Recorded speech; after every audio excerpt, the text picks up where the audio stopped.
Any memorable cases that you worked on that you remember very clearly?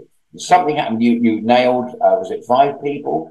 Yeah, there's one particular case which was very good. It was a case of killing. It was a contract killing, wasn't it? It was a contract Yeah, killing that's right. whereby it happened in Acton, and Close to me. yes, indeed, not very far away, the other end of Acton, West Acton, Yeah. and the this girl, her husband didn't like the chap she was going to marry, and so he put a contract out on this bloke, and 3 of his mates come from all over the country up north, came down, and one of them hit him, and he was dead before he hit the floor.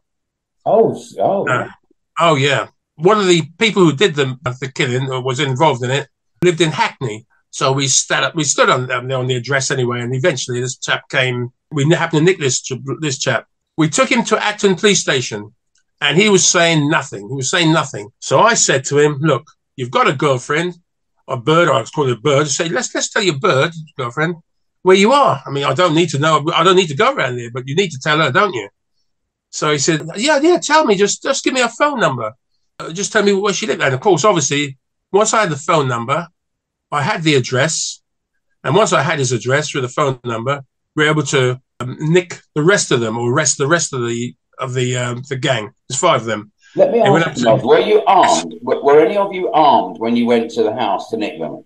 no, we didn't. We didn't. We just had truncheons, small truncheons if necessary. But the thing is, with truncheons, you forget about it. There was an armed squad. Obviously, if you want an armed unit, you'd have a special armed unit. I used to carry a gun at one time as part of the armed unit, but I gave it up because it wasn't necessary. I didn't need it. That single bit there, Noz, is what I get asked all the time by my police friends over here. What do you mean in London they don't carry guns? I said, well, that's true. If Yeah, once you let guns in, then you can't stop what's going to happen there. yeah. The average copper doesn't carry a gun, but there is a special squad. Obviously, if you need a gun, or a unit, an Yeah. armed unit, you call for them, and of course they're there in double quick time. But so you went to get these guys that did a contract killing, armed with a truncheon. What happened when you got there? Oh, when I got there, we just saw this bloke, and I tell you, he was in his kitchen. I'll never forget one of them.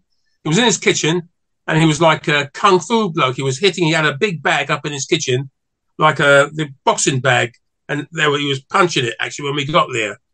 And just a few chosen words to him, told him he was nicked, and he's coming to London with us. We handcuffed him and took him down there, and the rest is history. Yeah, We've actually we nicked about 5 of them. In fact, they all went to the Old Bailey. They all got found guilty, and they all were doing a bit of bird. falling down for it.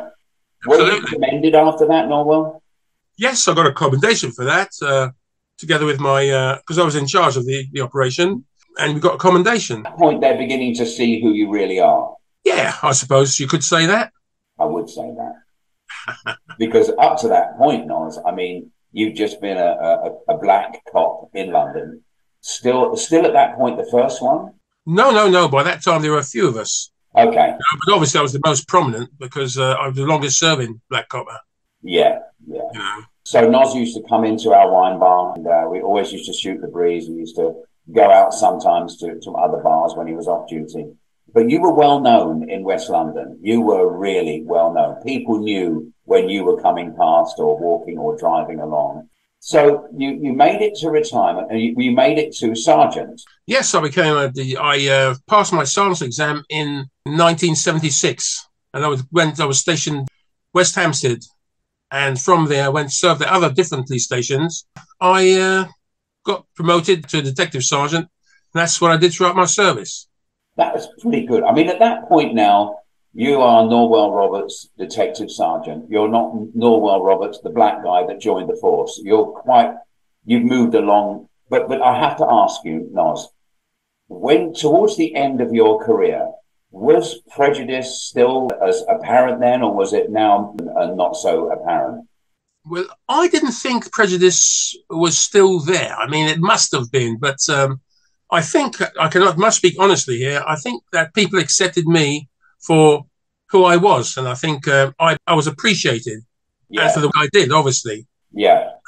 But it was still about I believe just recently there's been in a place called Charing Cross, which is near Bow Street, where I started. Yeah. There's a lot of prejudice there, misogyny and racism, and so what's changed? And in fact, I did an article. Very sad to hear that. It is, and it really is, and I don't know. I think some people will never learn. Looking now, as you've retired and you've been, I guess, held on a high plateau, which doesn't make the beginning any easier. But looking in from the outside now, in retirement, what do you see, Nos? Well, looking in there, I see a different place from when I joined, a different police force, obviously. There's obviously policemen of very high ranking. In fact, there was a chief constable in Kent, I believe.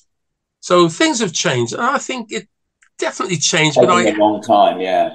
Yeah, but I think it's a bit too slow at the moment. And I have to say that, I mean, I've been honest here. I hope I've been honest that people don't want it to change. They're scared of change. Oh, I know if that. you can understand what that means, they're afraid of change, and they don't want to be the worst person who says, "Oh no, we can't do that," because you think, "Oh, I don't know about that." And if you don't want change, then change will never happen. No, but I see you as the harbinger of change. You paved the way for everything that came after it, and you went through one hell of a rough ride, as we've said in your book. Let's talk about what was it like being getting the Queen's Police Medal. What did you know that you were going to get it? Was it completely out of the blue? I had no idea I was going to get it because there was some of my mates that I worked with, they'd play jokes on you. I remember a letter came through the door and it said that you've been awarded the QPM, the Queen's Police Medal. Her Majesty is minded to award you a medal. And I thought, I said it's a joke to my missus because she opened the letter. And I said, what else does it say? And there's a pass here to go to Buckingham Palace to park your car. Then I thought, oh, it's true. Wow. And then I had to keep quiet, obviously. But I had no idea I was going to get it. I hope I've got it for what I've done for others, and I've made the life a little bit easier for others. I would hope I have. I think say that's 100% why you got it, but it kind of not vindicated everything that happened to you, but raised you up above everybody else, finally, that you were the guy that got the Queen's Police Medal. A black guy as well, Nos. That's incredibly good. But it's always the first. I remember once I was talking to a reporter, and I said to her, well, why is it that you always pick on me? She said, well, you were the first. And she said, I'll never forget this. She said, people always remember the first. And she said to me, who was the first man on the moon? And I said, well, I don't know, Buzz Aldrin, I think I said. And she said, or whatever, or Neil Armstrong. Yeah. And she said, who was the second? I couldn't tell her. She said, that's exactly right. People remember the first. Yeah. No one remembers the second. That's if I alluded to it earlier on when I said the second black policeman, he got killed. Nobody remembers him. No. The only one they remember is me. Yeah. And what difference did it make? I mean, you sent me a photograph of you proudly holding your Queen's Police Medal. I mean, that was a fabulous picture. You were smiling from ear to ear, and it was a very proud moment for you, Nos, quite rightly so. What was it like going into Buckingham Palace and getting awarded that Queen's Police Medal? Going to Buckingham Palace was, I think there was only one other policeman at that who got it at that with me, Queen's Police Medal. It was just a bit of an eye opener because I hired a car and I drove right through the gates. Yeah. Stopped in the courtyard. My missus and her mum, they went up one side and I went to the other side, and we were all there in a room with the other recipients of different medals, the MBEs and OBEs and everything. And we were just there talking, and then I went in and called my name. And I went up to Prince Charles, King Charles as he is now, and I could bow, and he gave me the medal, and he said, "Well done." And he said, "You're in charge of crime at Golders Green." I said, "Yes, I'm on the crime desk at Golders Green." And I said, "Things are a little bit easier now." He said, "How's crime?" I said, "Well, things are a bit easier now with computers, although I'm still no good at computers, as you probably know." That's sorry. And I shouldn't have said this, really. I said, well, you could do with a little bit of help here because you haven't got many black guardsmen. And he looked at me, the household cavalry bloke behind him had a sword. He's looked at me, his eyes bored through me because you're not supposed to say anything to them, obviously. When you're accepting the medal, you speak when you're spoken to. Yeah. I said, however, I didn't care. It was the only one and only chance. I said, well, you could do with a few poor black people in your guardsmen.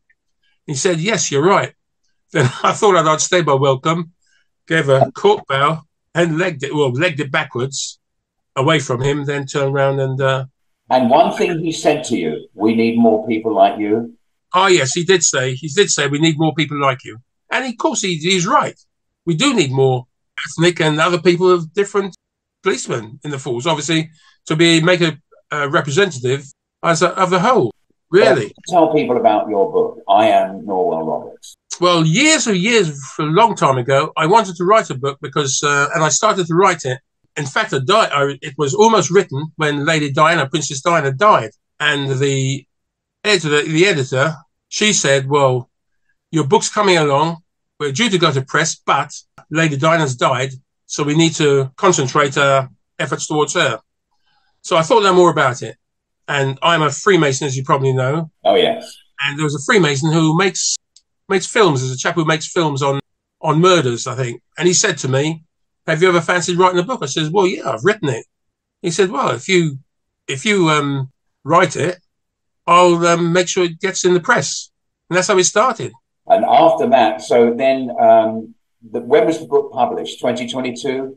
Yeah, the book was published in June last year. And it's doing very well on Amazon. Good. But your life really changed after you retired. You then became a celebrity, which perhaps was the right way. You know, it's difficult being a police officer and being a celebrity. But after you retired, you had more time to do the things. Now you've done TV interviews. No. I went on BBC News, BBC Breakfast, and the ITV Good Morning Show. It's like that. I'm known as a listed Londoner on the Robert Elms show, as someone who Londoners look up to, apparently. So you're a live up to that person, which means that you're kind of a VIP. Oh, not really. VIPs are rich. They've got money. I haven't got any money. I know you don't. I got to say to all of you, as long as I have known Nos Roberts, he is one of the most humble people I've ever come across and always has been. It's a pleasure to have known you so long, Nos. No, the pleasure's all mine. It's nice of you to take, when I met you, to being so forthcoming, because you must remember, for people to be friends as long as we have, that takes something on both ways. Yes, it does. I'm proud to have known you, and thank you for being my friend. You're kidding. It's the other way around, Nos. You've done so well. I hope people will watch this and see who you really are. I'll show you a link, everybody, so you can know where to buy Nos's book, I Am Norwell Roberts. And I hope you've all enjoyed these beautiful pictures that Nos sent me. Nos, what can I say? It was such a pleasure meeting with you like this. Well, thank you very much for keeping in touch. That's all I can say. That's it's good. There's not many people I can say have been friends as long as we have. No, that will always continue. And when I go back to London, we'll meet up again. Oh, definitely. Yeah, I'll take you to dinner this time. Oh, you're on. All right, Nos, it's been a great interview, and thank you so much. And from the heart, love you, man. No worries.